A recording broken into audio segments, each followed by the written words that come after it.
Puasa adalah Anda berhak melakukan sesuatu tapi Anda tidak melakukannya pada batas waktu tertentu. Anda berhak makan tapi Anda bersepakat sama Allah untuk tidak makan dari pagi sampai sore. Atau puasa adalah kesadaran untuk memahami segmen. Ini bisa terjadi di perusahaan. Fokus produk saya adalah X, segmen saya A. Itu puasa.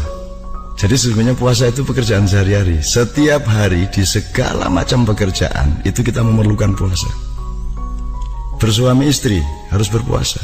Setiap laki-laki ingin menyetubuhi semua wanita maunya, tapi dia berpuasa, dia fokus hanya kepada istri. Ada division of labor dalam pemerintahan, bahwa kalau depak itu harus berpuasa, tidak mengerjakan selain di koridor depak. Demikian juga departemen yang lain. Dan segala sesuatu. Baju kita pakai dengan metode puasa, karena kalau kita mau pakai semua baju kita jadi orang gila. Apa saja puasa, apa saja kalau tidak pakai metode puasa dia bunuh diri. Kalau dalam sepak bola Anda melanggar puasa berarti offset, outball, kartu kuning, kartu merah. Jadi puasa itu sebenarnya pekerjaan yang sama sekali tidak khusus, pekerjaan sehari-hari, dan dia adalah hakikat hidup utama manusia. Barang siapa faham puasa, dia akan jaya dan selamat. Ini kita tidak sedang akan berdebat, kita mencoba mempetakan saja. Jadi kalau ada orang bilang, wah saya minta tolong dikasih hari yang baik untuk pindah rumah, terus ada kiai atau tokoh masyarakat yang anu aja disamakan dengan hari hijrahnya Rasul, atau anu aja pas Senin Legi dan lain sebagainya.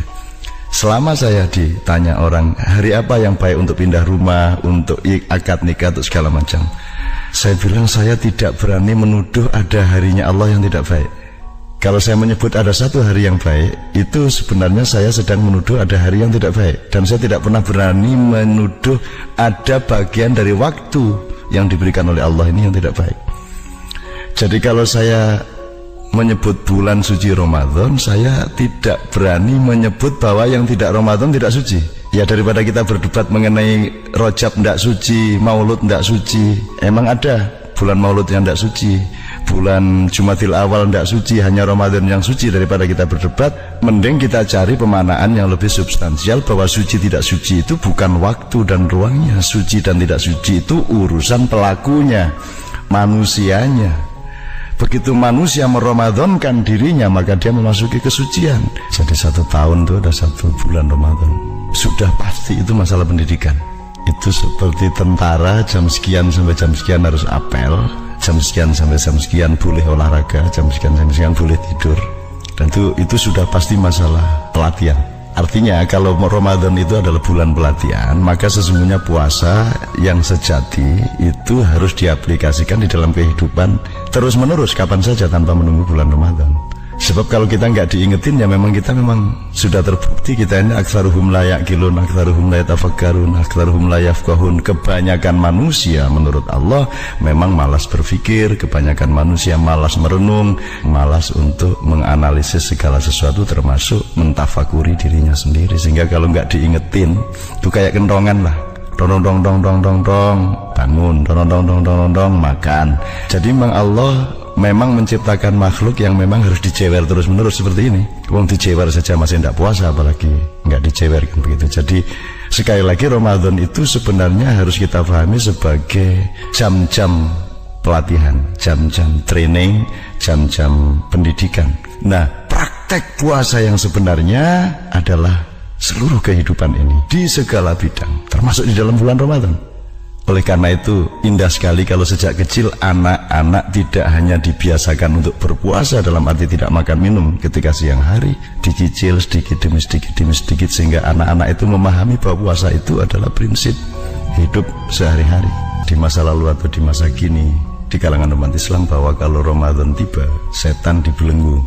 Ya kita kan belajar, kita kan berkembang ilmunya sehingga ada bahasa yang berkembang, ada retorika, ada uslub dalam bahasa Arab, ada susastra dalam bahasa Indonesia. Bahasa bukan hanya grammar, bahasa juga ada literature ya.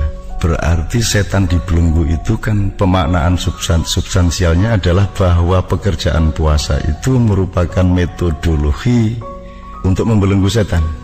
Siapakah yang membelenggu setan?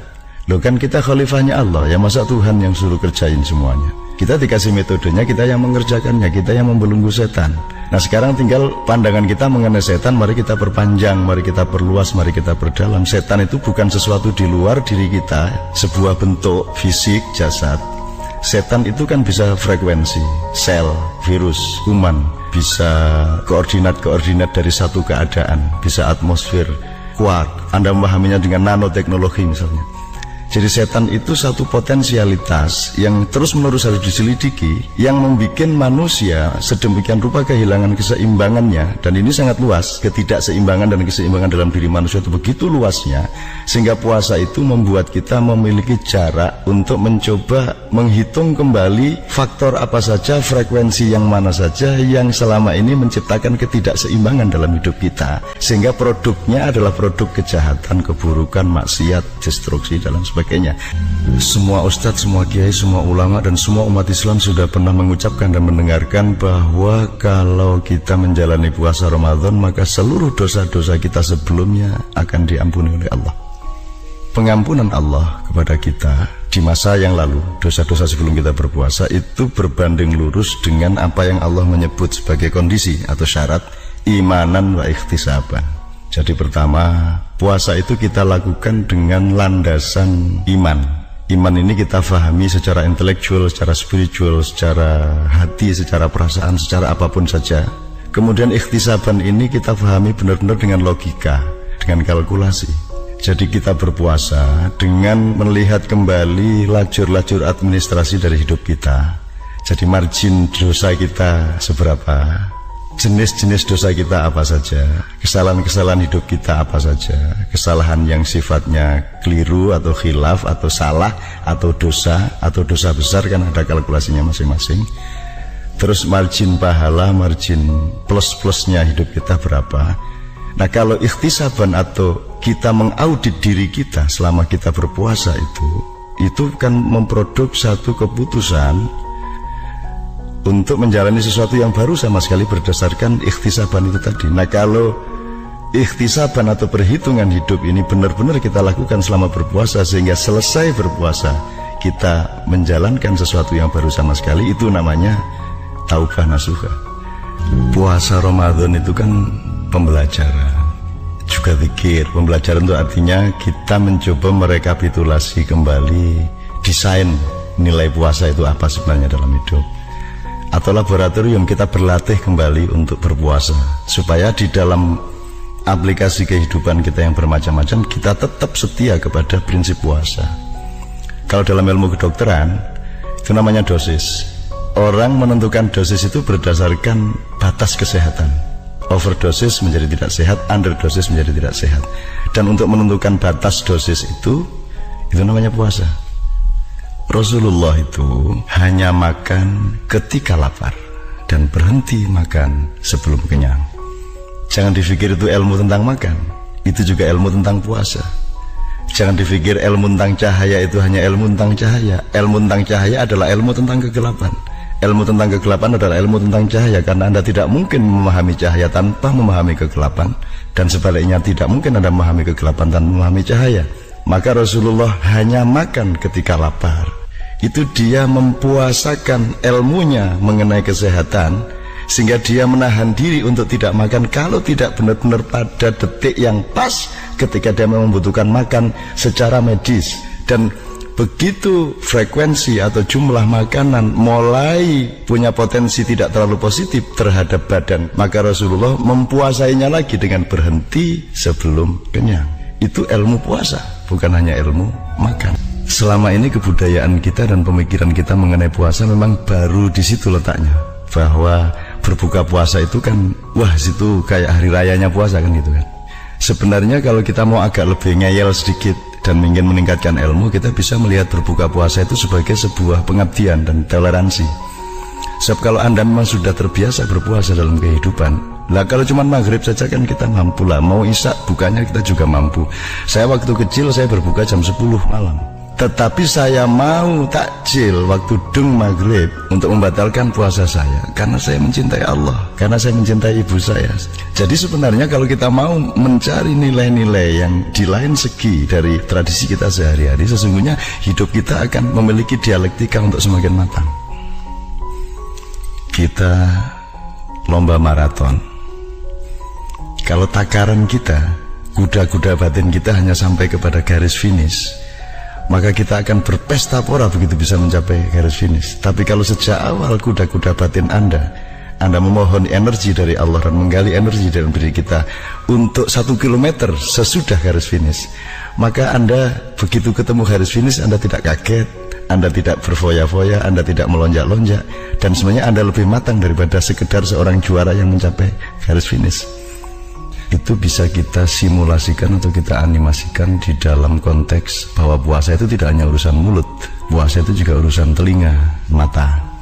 Jadi kita dengan Ramadan yang terus menerus setiap tahun 1 kali, itu sebenarnya adalah quick course, kursus kilat sebulan untuk meningkatkan kemampuan kita mengukur seberapa banyak sih kita harus mendengar dan seberapa banyak kita sebaiknya ngomong. Apa sih yang perlu kita lihat dan apa yang tidak perlu kita lihat? Berapa persen mata kita ini kita atur dengan prinsip puasa, bahwa tidak semua hal boleh kita lihat, bahwa tidak semua hal tepat kita lihat, bahkan tidak semua hal boleh kita pakai untuk mengizinkan mata kita untuk menyaksikannya. Bahkan telinga juga kita pilih apa yang sebaiknya kita dengarkan, apa yang sebaiknya tidak kita dengarkan.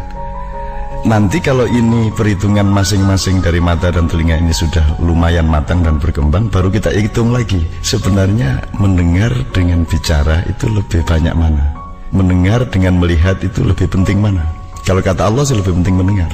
Jadi kalau ada pemimpin buta masih tidak apa-apa, tapi kalau pemimpin tuli ya itu lebih bahaya kan. Jadi sebenarnya puasa ini sebuah universitas yang luar biasa, dan kita nggak perlu baca macam-macam, asalkan ingat kita punya mata, ingat telinga, ingat hidung, ingat mulut, ingat tangan, ingat kaki, kita kaitkan dengan prinsip puasa. Ada pelajaran dari Nabi Zakaria yang untuk menunggu-nunggu putranya itu, beliau dianjurkan untuk berpuasa omong.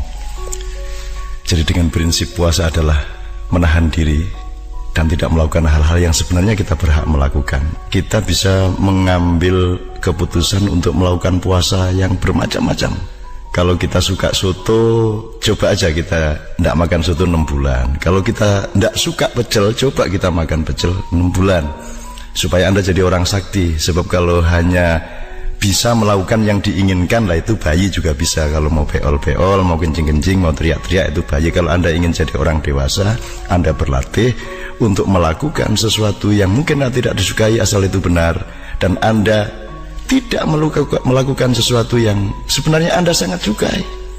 Puasa bicaranya Nabi Zakaria itu pasti ada desain atau ada goal terhadap dimensi-dimensi yang berbeda.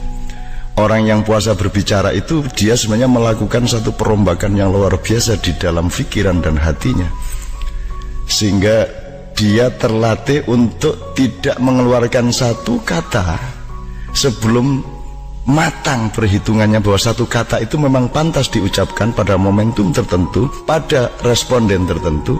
Dan kalau hitungan itu tidak dengan prinsip puasa, seperti zaman sekarang ini semua orang ngomong, tidak hitung waktu, tidak hitung momentum, SMS bertebaran kemana-mana, tidak dihitung, sehingga yang terjadi adalah inflasi informasi. Dalam hidup ini kita punya ruang untuk bercinta secara pribadi dengan istri, dengan suami, dengan anak dan seluruh keluarga, teman-teman seklub, seorganisasi, sekelompok dan lain sebagainya.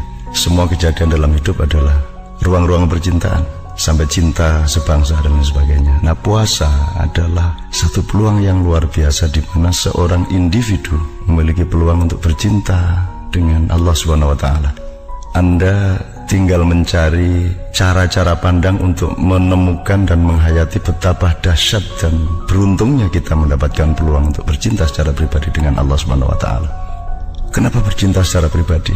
Allah mengatakan puasa itu milikku dan aku yang akan menyediakan balasan-balasan untuk orang yang bercinta denganku. Karena memang tidak mungkin puasa itu tidak private, karena tidak seorang pun tahu kita berpuasa atau tidak. Kita bisa curi-curi minum di mana-mana. Kita juga tidak bisa mengawasi bapak kita, istri kita, anak kita, saudara kita, siapapun. Kita juga bisa berbuka puasa bersama dengan orang-orang yang kita tidak bisa cek mereka berpuasa atau tidak. Oleh karena itu, ini benar-benar sebuah ruang di mana kita berhadapan langsung secara pribadi dengan Allah Subhanahu wa Ta'ala. Dan tinggal Anda punya ilmu nggak untuk memanfaatkan itu semua.